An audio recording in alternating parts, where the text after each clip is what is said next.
Ahojte ľudia, vítam vás u môjho nového videa.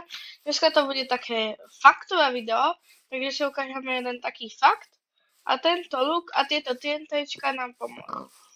Takže asi každý poznáte ten pocit, jak vám učiteľky vždycky klamú. No, učiteľkám by ste mali veriť, lebo učiteľky to vedia dobre, alebo učitelia.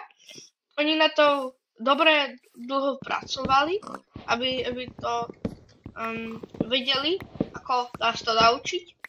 Ale je tu jeden háčik.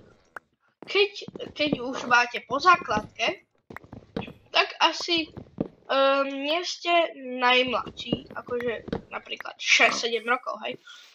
Ale keď ešte na základke ste, tak asi vás vždycky zaujímalo, prečo je pádov na slovenčine iba 6. Takto, on ich není 6, on ich je 7.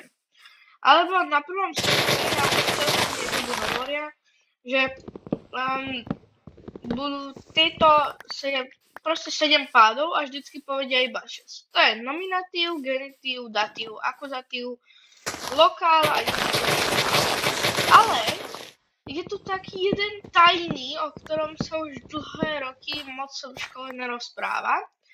A jeho názov sa dozvedíte za chvíľu. A učiteľky nám teda neklamú nám, len nehovoria nám veci, ktoré nepotrebujeme sa dozvedieť. Ale keď nás to zaujíma, tak nám to povedia, lebo nás zaujímajú veci o škole a čo by teda mali učiteľky robiť, alebo učitelia, no učiť nás, takže nás tam to povedia, keď sa na to spýtame.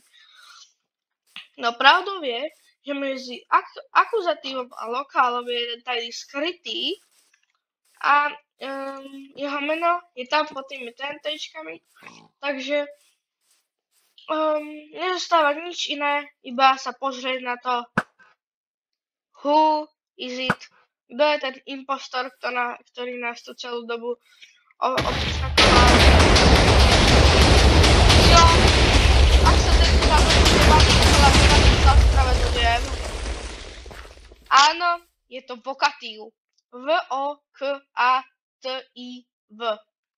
Je to vokatív a učiteľky nám o tom nehovoria, lebo sa skrýva myslím, že v oslovení a už sa nepoužíva, takže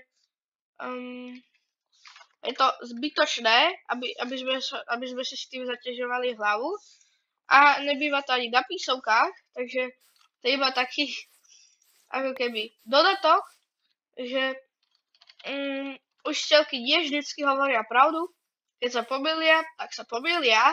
Ale vzorom na slovenčine určite, alebo v slovenskom jazyku, určite není 6, ale 7 a jeden je skrytý. Až na to, že ten skrytý sa nepoužíva.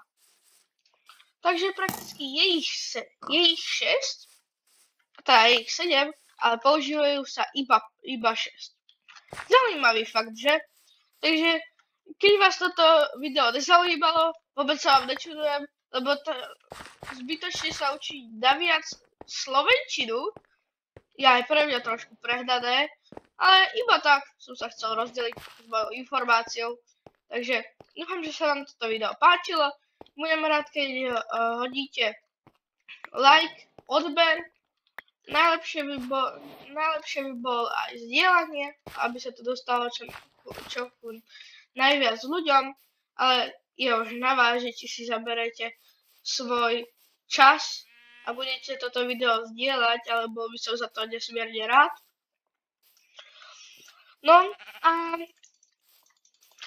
čau.